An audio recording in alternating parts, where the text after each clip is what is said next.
1971년 5월 28일 플로리다주 마이애미에서 3남매 중 막내로 태어난 이름은 마르코 루비오, 현 미국의 국무장관이라고 한다. 루비오는 가난한 가정에서 자랐는데 그의 부모님은 호텔에서 청소부 일을 했다고 한다. 루비오의 아버지는 9살 때 학교를 그만두고 일을 시작한 사람으로 힘든 상황에도 가정을 책임감 있게 이끌어왔다고 한다.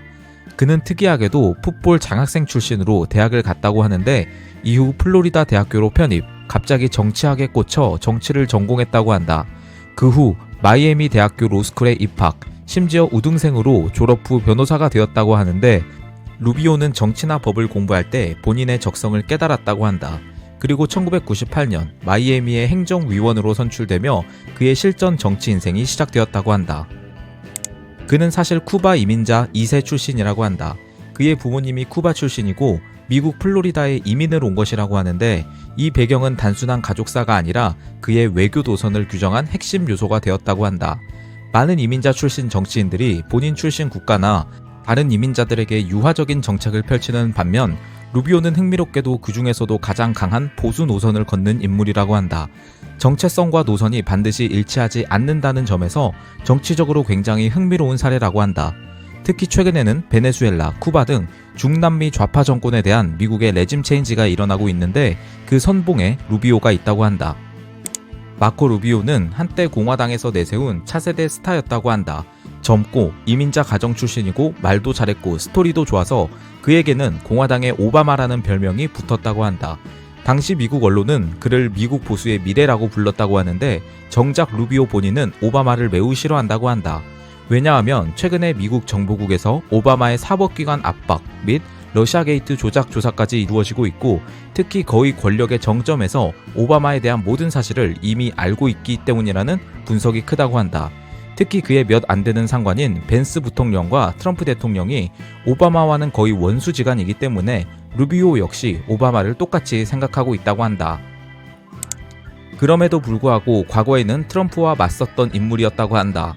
지금은 트럼프 행정부의 핵심 외교 라인이지만 2016년 대선 당시 그는 트럼프를 공개적으로 공격했던 인물이었다고 한다. TV 토론에서 트럼프와 루비오는 서로 별명을 붙이면서 조롱했고 루비오는 트럼프를 위험한 인물로 불렀다고 한다. 정치에서 말이 바뀌는 것은 흔한 일이기 때문에 공화당 지지자들도 이것을 특별하게 생각하지는 않는다고 한다.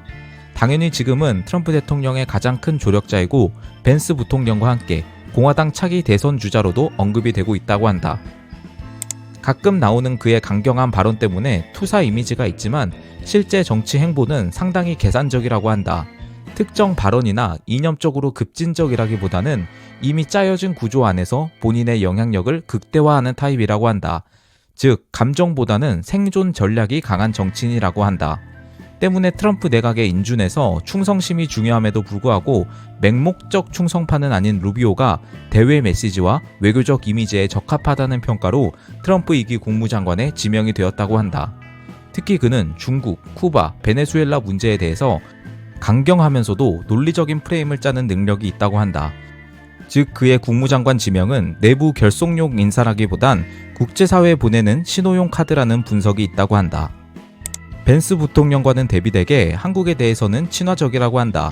특히 동북아시아 정세에도 관심이 많았다고 하는데 대선 토론에서 대통령이 되면 한국을 먼저 찾아가겠다고 말했다고 한다. 2014년 한국 당시 판문점에도 방문했으며 북한에 대해서는 정부가 아닌 일정 영역을 통제하고 있는 미치광이 집단이라고 평가한 적이 있다고 한다. 2024년 12월 3일 비상계엄 사태와 관련해서는 한국 내부 문제라며 일단 중립적인 입장을 취했다고 한다. 이 발언과 별개로 그는 이후에 한국은 우리의 가까운 동맹국이고 이번 사안을 주의 깊게 지켜볼 것이다 라고 말했다고 한다.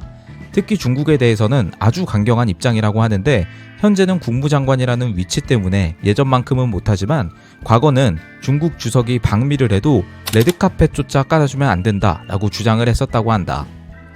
미국 정치인 중에서도 트럼프와 함께 연설에서 가장 강한 전달력을 보여주는 정치인으로 유명하다고 한다. 메시지를 단순화하고 스토리로 풀어내는 능력이 탁월해서 그의 연설을 들으면 바로 빠져들 수밖에 없다고 한다. 외교 수장으로서 카메라 앞에 설 때 존재감이 커지는데 최근에는 뮌헨 안보 연설에서 미국의 입장에 대해 한 연설이 공화당 지지층 사이에서 큰 이슈가 되었다고 한다. 반대로 과거에는 토론에서는 약한 모습을 보였다고 한다. 특히 과거 공화당 경선 토론회에서 뜬금없는 대답을 계속 반복하며 크게 긴장한 모습을 보였다고 한다.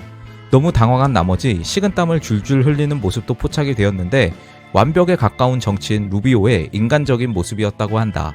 그럼에도 불구하고 공화당 내에서는 여전히 가장 강력한 후보 중 한 명이라고 한다. 루비오는 젊은 공화당 정치인이라는 이미지와는 달리 엄청난 90년대 힙합 매니아라고 한다. 투팍과 비기 같은 레전드 래퍼들의 음악을 즐겨 듣는다고 하는데 가장 존경하는 아티스트로 특히 투팍을 뽑았다고 한다. 그의 가사에는 사회적 메시지와 시적인 통찰력이 있다 라고 말한 적이 있다고 하는데 실제로 그런 종류의 곡인 Dear Mama라는 곡을 최고의 곡으로 뽑았다고 한다. 90년대에는 동부와 서부 힙합의 갈등 시대였는데 확고하게 서부편에 섰던 힙합의 열혈 팬이라고 한다. 특이하게도 UFO에 아주 관심이 많았다고 한다. 루비오는 상원정보위원회 부위원장을 맡았던 적이 있는데 당시 미국 국방부에 우리가 알지 못하는 비행 물체들이 군사 제한 구역에 나타나고 있는데 왜 보고하지 않느냐라며 강하게 압박했다고 한다. UFO에 대한 단순한 호기심을 넘어서 이 주제를 국가안보 의제로 끌어올린 핵심 인물이라고 한다. 여기서 UFO를 넘은 UAP라는 미확인 이상 현상이라는 용어를 공식화한 인물이 바로 루비오라고 한다. 루비오는 상원위원회에서 이것이 외계인의 우주선인지 아니면 중국이나 러시아의 혁신적인 신기술인지 모른다는 것 자체가 미국의 수치다 라는 매우 진지하고 날카로운 논리를 펼쳤다고 한다. 현재 미국 행정부에서 가장 많은 일을 하고 있다고 한다. 미국의 국무장관직을 시작으로 현재는 사실상 해체된 대외원조전담기구 국제개발처 USAID의 처장 대행, 미국 국립문서기록관리청의 임시청장, 미국 국가안보보좌관 역할까지 맡고 있다고 한다. 특히 미국 국무장관과 국가안보보좌관을 겸직한 사례는 50년 만에 나온 일이라고 한다. 추가적으로 베네수엘라의 마두로가 축출이 되면서 사실상 그는 베네수엘라를 관리하고 안정화시키는 일을 하고 있는데 겉으로 드러나지 않는 임무까지 합치면 루비오의 몸이 한계인 것이 신기할 정도라고 한다. 놀라운 것은 이렇게 하면서도 각각의 업무를 완벽하게 소화하고 있다는 것인데 그만큼 점점 더 트럼프 대통령에게 큰 신임을 받고 있다고 한다. 마코 루비오가 미국 보수 진영에서 지지를 받는 진짜 이유는 그가 단순히 말만 잘하는 스피커가 아니라 치밀한 전략으로 상대의 전력을 무력화시키는 실전형 파이터이기 때문이라고 한다. 루비오는 미국 민주당이 의회를 장악했을 때조차 본인이 원하는 보수적 가치를 담은 법안들을 기어코 통과시켰던 장본인이라고 한다. 그는 상대 진영의 약점을 정확히 파고들어 협상 테이블로 이끌어내는데 트럼프도 루비오를 좋은 의미에서 매우 외교적이다 라고 평가했다고 한다. 지금은 트럼프 대통령과 원팀으로 강한 미국을 재건하고 있다고 한다. 타협하는 것이 아니라 압도적인 실력과 논리로 상대를 굴복시켜 보수의 가치를 실현해내는 마코 루비오. 그럼 여기서 질문. 한국에는 이런 강한 보수가 필요하다고 보는가? 당신의 생각을 댓글로 남겨주길 바란다. 이상 일용이 마스크였다.